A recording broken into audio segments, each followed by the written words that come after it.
Bonjour à tous, bonjour à toutes et bienvenue pour l'analyse de cette partie modale d'Étienne Bacrot pour cette leçon que Bacchi nous donne sur comment réfuter le clouage fou G4 dans l'italienne avec C3. Alors de manière générale, il faut savoir que les parties les plus instructives ne sont pas celles entre grands maîtres, car il n'y a pas assez d'erreurs, ni celles entre amateurs, car il y en a trop, mais celles entre un maître ou un grand maître d'un côté et un amateur de l'autre. L'amateur va en effet commettre les mêmes erreurs typiques que vos adversaires commettent, et le maître ou le grand maître va vous montrer comment les réfuter de manière humaine.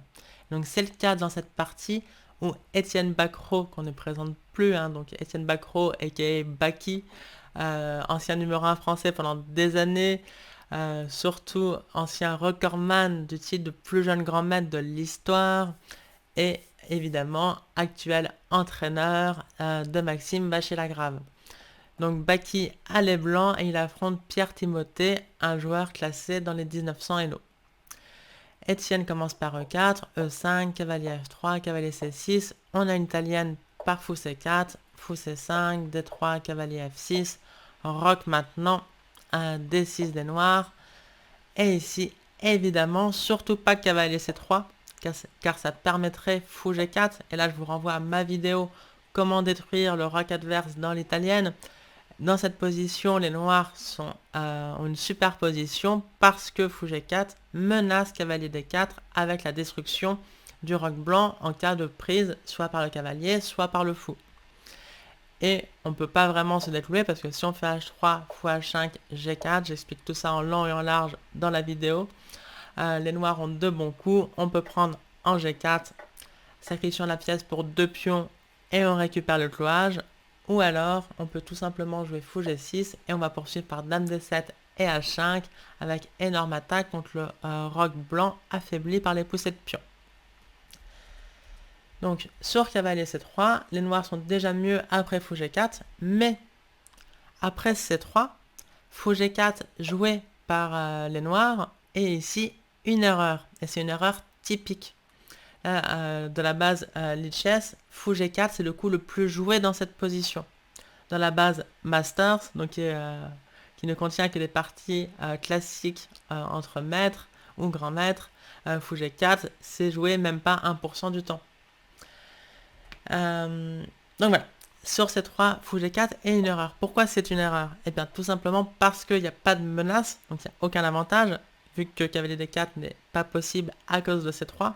En revanche, il y a bien des désavantages parce que les blancs vont gagner plusieurs tempi contre le fou mal placé en G4. Donc aucun avantage et tous les désavantages. Bref, c'est une mauvaise idée. Très mauvaise idée.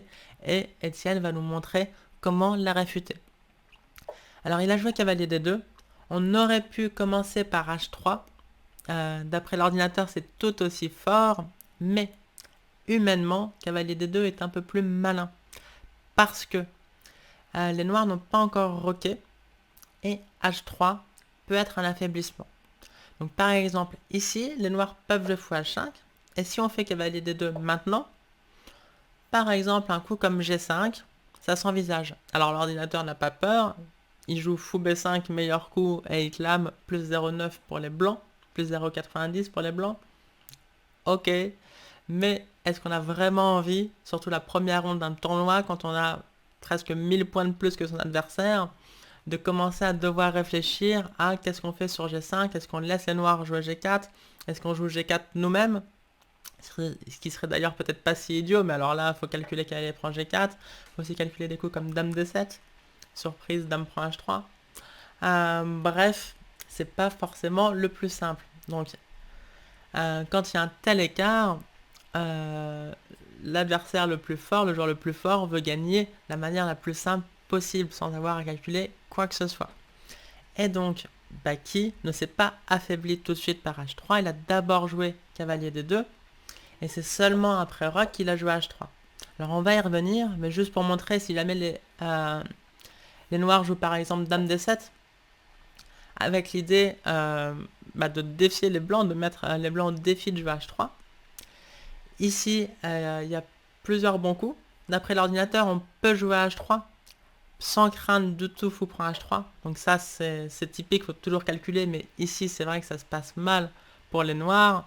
Après G prend H3, il n'y a pas du tout assez de jeu, il y a certes 2 pions, il y a des idées. Bon, cavalier G4, c'est de la grosse idée, il y a aussi des idées d'échec en G3 à cause du clouage. Mais ici, il y a un coup de défense typique qui calme les noirs. Cavalier H2. Non seulement ça donne la case H1 au roi, mais en plus, ça libère la case F3 pour que la dame vienne en défense. Donc par exemple, en cas d'échec, on bouge le roi en H1. En cas de fou prend F2, ça fait un troisième pion à gagner pour les noirs. Mais après dame F3, on va tout simplement avoir une finale gagnante grâce à la pièce de plus. Et donc, pas fou prend H3. En revanche, un coup comme fou H5 suivi de G5 pour les noirs, ça peut faire peur. Donc là, c'est toujours pareil. L'ordi considère que les blancs sont beaucoup mieux. En fait, il joue tour 1, il ne craint pas du tout le G5. Mais humainement, c'est un peu compliqué. Par exemple, sur D4, les noirs vont pas prendre parce qu'ils ont le roi au centre, ils vont jouer fou B6. Et il faut encore bien jouer. Il faut pas avoir peur de l'attaque avec G4. Donc, je pense pas que Étienne aurait joué H3 après dame D7. Je pense qu'il aurait joué genre B4. Sur fou B6, un petit coup de tour 1. Ou A4 d'abord, ça revient globalement au même. Et c'est seulement après roc que là, il aurait joué H3. Ou alors, si on préfère, A4, A6 pour être sûr d'avoir joué A4 et H3 maintenant. Donc fou prend H3 ne marche toujours pas. Et on ne craint plus du tout fou H5 et G5 vu que les noirs ont roqué. Et les noirs n'avaient pas trop d'autres bons coups dans cette position parce que grand roc c'est un peu suicidaire. Là c'est les blancs qui vont attaquer les premiers à cause du mauvais fou en B6. Enfin du fou dangereusement placé en B6. Bref, sur dame D7, pas H3 tout de suite. En revanche, après petit roc qu'a joué l'adversaire de Baki, là plus d'hésitation, on joue H3. Et c'est pour ça que fou G4 est mauvais, parce qu'ici il n'y a que des mauvais choix. Enfin, un mauvais choix, que des mauvaises options. Après fou prend F3, on peut reprendre des 2 de la dame ou du cavalier, mais je pense que le plus naturel, c'est de reprendre du cavalier maintenant qu'on peut. Si on avait joué H3 auparavant, quand le cavalier était en B1, on aurait repris de la dame et on aurait été très content d'avoir la paire de fou. Mais là, je pense que cavalier prend F3, c'est encore un peu plus fort, simplement ça libère le fou. Et ça prépare D4. Mais cela dit, dame prend F3 est tout aussi bien. Dans les deux cas, on est très content d'avoir la paire de fous. Et notamment ce fou de case blanche qui n'a plus de vis-à-vis. Et donc les noirs ne peuvent plus jamais le contester sur cette belle diagonale par un coup de fou E6 par exemple. D'ailleurs, fou E6, parlons-en. C'est possible ici, évidemment. Mais dans ce cas-là, les noirs ont simplement perdu un temps. Ils ont joué fou G4, fou E6 en 2 coups, au lieu de jouer fou E6 en un seul coup. Et le coup H3 est toujours utile pour les blancs dans l'italienne. Donc ici, par exemple, on pourrait prendre, jouer B4, sur fou B6, jouer cavalier C4. Et ça, c'est assez problématique parce que on va poursuivre par A4. Les noirs seront obligés de jouer le pion A, soit en A6, soit en A5, pour donner une case de fuite au fou et ne pas perdre la pièce après A4, A5. Mais du coup, si on fait A4 et qu'ils bougent le pion A, quand on va prendre, ils pourront plus faire A prend en B6. Donc ils seront obligés de faire C prend B6 vers l'extérieur, détruisant leur structure de pion. Ils auront ensuite 3 îlots, alors que nous, un seul. Bref, positionnellement, c'est atroce pour les noirs. S'ils jouent A6, peu importe quand, on prend et on voit 3 îlots contre un seul, c'est horrible. Donc, le plus souvent, et de très loin, après H3, les noirs jouent fou H5. Et on peut se dire, voilà, c'est comme tout à l'heure quand j'avais montré avec la variante cavalier C3, les noirs conservent le clouage et le clouage est désagréable. Pas du tout, vu qu'il n'y a pas de cavalier D4 qui menace, les blancs sont tranquilles. Ils vont jouer tour E1, cavalier F1, cavalier G3, le plan classique dans l'italienne, même quand le fou n'est pas venu en G4 et en H5, c'est le plan que font les blancs dans l'italienne avec C3.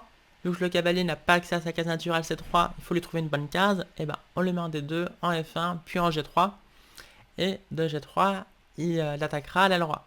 Et donc là, toute cette manœuvre est déjà venue avec un gain de temps après H3, et on va gagner un deuxième tempo après cavalier G3. Donc les noirs, après tour 1, on fait A6, un coup typique de l'italienne avec deux idées. Donner la case A7 au fou, en cas de B4 ou en cas de D4, ça peut servir. Et la deuxième idée, c'est de jouer cavalier A5 pour prendre la paire de fous. Avant A6, cavalier A5 n'est pas une menace parce qu'on peut jouer tout simplement fou B5. Enfin, on doit jouer fou B5. On n'a pas envie de perdre ce fou de case blanche contre seulement un cavalier. Et donc, s'il fait C6 par exemple, on s'en va. S'il fait B5, on se cache. Et d'ailleurs, ça c'est atroce pour les noirs parce que les blancs menacent B4. Ils se sont créés des affaiblissements plus qu'autre chose. Et le cavalier, même si il n'est pas perdu après B4, par exemple si les noirs jouent fou B6, il va se retrouver mal placé pour tout le reste de la partie. Donc ça va pas du tout. Mais après A6, les noirs menacent effectivement cavalier A5. Donc café Étienne, le coup le plus naturel du monde, fou B3, on se prend pas la tête, on sauve le fou.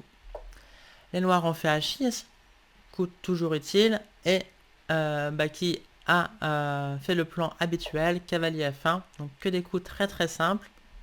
Dame D7 maintenant, donc dame D7, bon, ça connecte les tours, ça libère aussi la case D8 pour le cavalier comme on va le voir, et il peut y avoir des idées, si la dame contrôle H3, ça peut servir, donc c'est plutôt un bon coup. Cavalier G3 est venu, c'est le plan, et cavalier prend H5, c'est une menace positionnelle. On serait très content de gagner la paire de fous dans cette position qui peut s'ouvrir à tout moment. Et aussi, ça peut mener à des tactiques.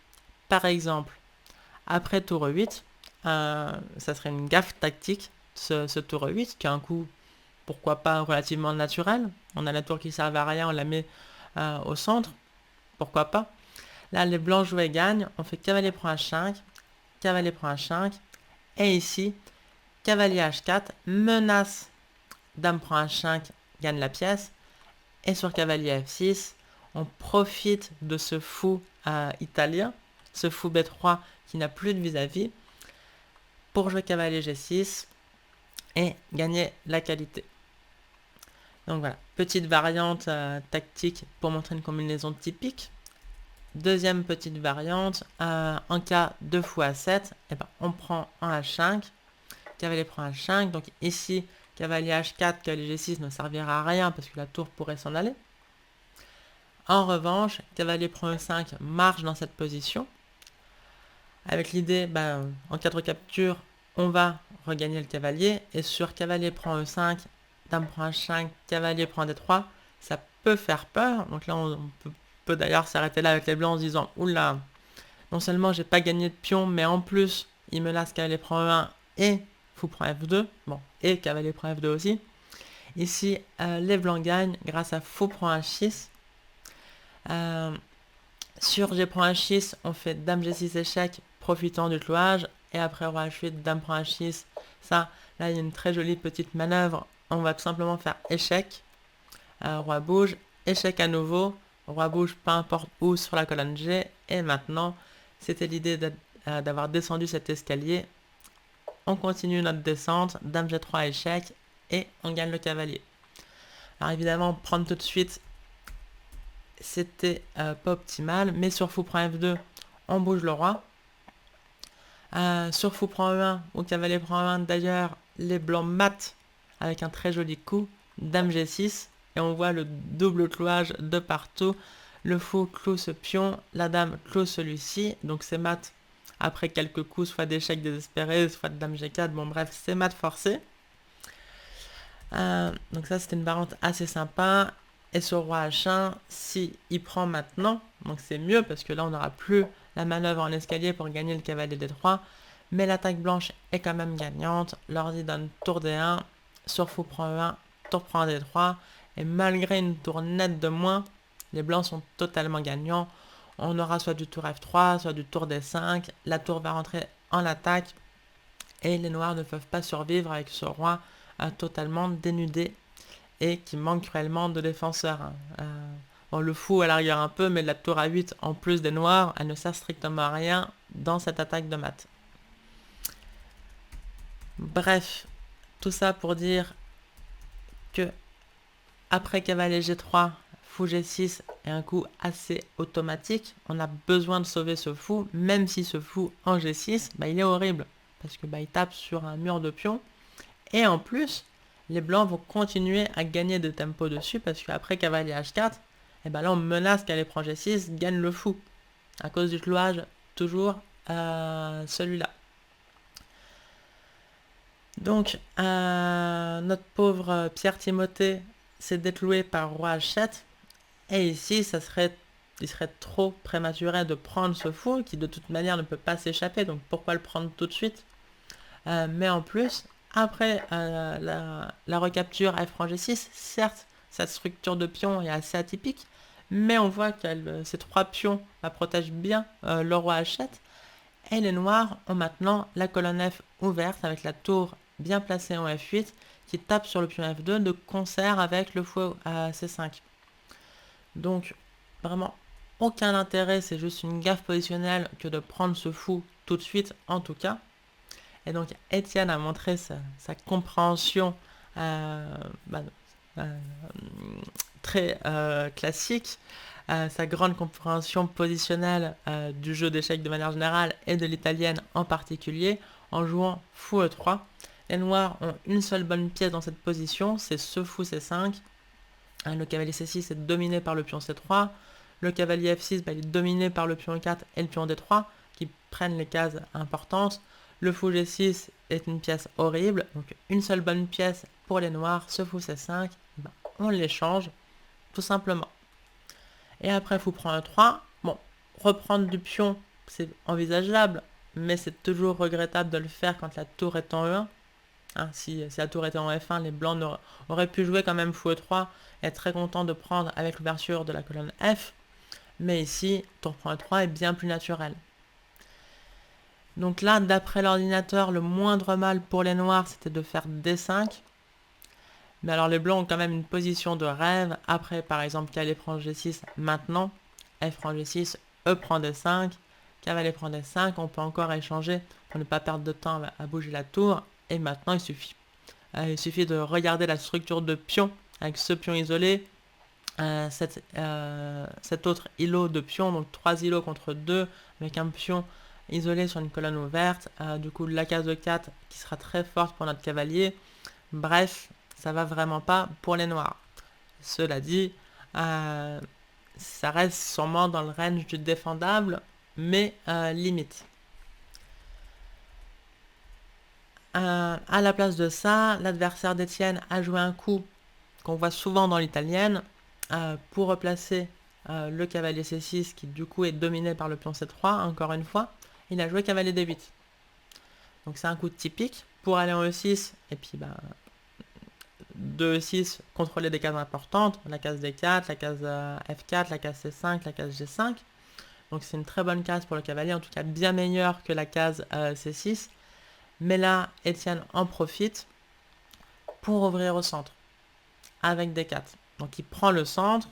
Maintenant, on a les deux pions en D4 et en E4. On va gagner le fou de case blanche à un moment ou à un autre. Donc tout va bien pour les blancs. C'est vraiment une position de rêve de l'italienne. Sur cavalier E6, les noirs se prennent des tactiques maintenant, sans trop de surprise. Après cavalier prend G6, F prend G6. On voit que la dame protège le cavalier E6. Sauf que après D prend E5, en cas de D prend E5, parce que bon, s'ils le font pas, ils ont juste perdu le pion central pour rien. Les blancs peuvent échanger les dames. Donc élimination du défenseur du cavalier. Donc cavalier prend D7, fou prend E6, abandon. Donc cavalier E6 qui était sûrement l'idée de cavalier D8 est réfuté par D4. Et du coup, avant le jeu cavalier E6, les noirs sont contraints de faire E prend D4, mais c'est pas du tout ce qu'on veut. Structurellement, les noirs veulent garder les pions D6 et E5 pour avoir en gros un pion ennemi au centre contre les deux pions centraux des blancs. Vraiment centraux. Alors qu'après E prend D4, c'est prend D4. Structurellement, les blancs ont deux pions centraux qui du coup contrôlent toutes ces cases magnifiques. Et les noirs seulement 0,5 pions central, si on peut s'exprimer ainsi. Donc cavalier E6 quand même maintenant. Et là, l'attaque finale déjà. E5, D prend E5, D prend E5. Alors ça peut surprendre puisque je parle d'attaque finale et Étienne propose échange de dames. D'ailleurs l'adversaire ne se fait pas prier et échange les dames. Mais en fait la position est tellement gagnante que les blancs vont réussir leur attaque de mat malgré l'échange des dames. On va voir ça tout de suite. Le cavalier F6 est attaqué, il faut le jouer, donc il a joué cavalier H5. Alors évidemment, si les blancs échangent ici, bon, on a toujours une position magnifique avec les blancs, mais là les noirs ont des chances, alors peut-être pas de nul contre Étienne, mais des chances de résister encore plus quelques 10-20 coups, dirons-nous. Mais pas de ça. Là, on profite de la surcharge. Tout à l'heure, c'est de la dame D7. Là, on va profiter de la surcharge du pion F7 pour prendre en G6. Et du coup, F prend G6, c'est impossible à cause de fou prend E6. Donc les noirs ont joué roi prend G6. Pas le choix. Sauf que le roi se fait aspirer dans le camp des blancs. Fou C2 échec. Roi G5. Donc ça, c'est un coup qu'on peut jouer en fermant les yeux et en priant très fort de ne pas se faire mater tout de suite. Mais bon, Laura continue à se faire aspirer. Cavalier E4, échec. Alors sur roi F4, il y aurait eu un mat très rapide. Par exemple, G3, échec. Et sur roi F5, mat en 2 coups. Il y a le choix. Non, je sais pas s'il y a le choix, mais en tout cas, cavalier D2, échec. Roi G5 et cavalier F3, échec et mat, marche. Bon, il devait sûrement y avoir le choix. Bref, l'adversaire d'Étienne est allé en H4. Et ici, Étienne aurait pu faire G3. Bon, je pense qu'il ne voulait pas laisser roi prend H3. Sauf qu'ici, il y a un mat très rapide. Après F4 et cavalier F2, échec et mat. Donc du coup, les noirs sont obligés de faire cavalier prend G3, tour prend G3. Et bon, le mat arrive tout de suite. Par exemple, ça. Et tour H1, échec et mat. Mais bon, bref, Étienne a joué roi H2, c'est évidemment tout aussi bien, ça empêche roi prend H3, après G3. Donc prochain coup d'Étienne, G3, tour à D8 a été joué, G3 échec, cavalier prend G3. Bon, on est en Corse, et en Corse, déjà on fait pas de nul, ça c'est interdit, enfin en tout cas les propositions de nul sont interdites, les seuls nuls qui existent c'est roi contre roi, et on n'abandonne pas, en tout cas pas très tôt. Donc cavalier prend G3 a été joué, cavalier prend G3, tour prend D1, propose l'échange de tours, mais pas du tout, on n'a pas besoin de reprendre. Étienne joue tour E4, échec, et après roi G5, tour G4, joli échec et mat, même si le fou C2 ne sert à rien dans cet échec et mat. Ça aurait été encore plus beau sans le fou C2, mais cet échec et mat est quand même assez joli, et c'est vraiment une partie modèle sur donc comment réfuter le coup fou G4 dans l'italienne avec C3. Tout simplement, on fait le plan habituel avec cavalier D2, tour E1, cavalier F1, H3, cavalier G3 dans un ordre de coup ou un autre. Et ce fou G4 va perdre des tempos. Et donc, si on est un ordinateur, on peut jouer H3 très rapidement sans craindre toutes ces histoires que je vous ai montrées tout à l'heure avec G5. Si on est un humain, autant attendre le petit roc des noirs avant de faire H3 pour être sûr de ne pas se prendre ces complications avec G5, même si encore une fois, d'un point de vue théorique, elles ne sont pas à craindre. Voilà, j'espère que cette vidéo vous a plu. Si c'est le cas, laissez un petit like. Je vous rappelle les 2 choses habituelles, que je suis entraîneur. Donc si vous voulez me contacter pour des cours, vous pouvez le faire en suivant les liens dans la bio ou la description. Et enfin, j'ai un Tipeee, donc si vous voulez soutenir la chaîne pour m'inciter à faire de plus en plus de vidéos comme d'autres avant vous, eh bien laissez-moi un petit tip, je vous en serai très reconnaissante. Voilà, je vous souhaite une bonne journée ou une bonne soirée et je vous dis à très bientôt. Ciao!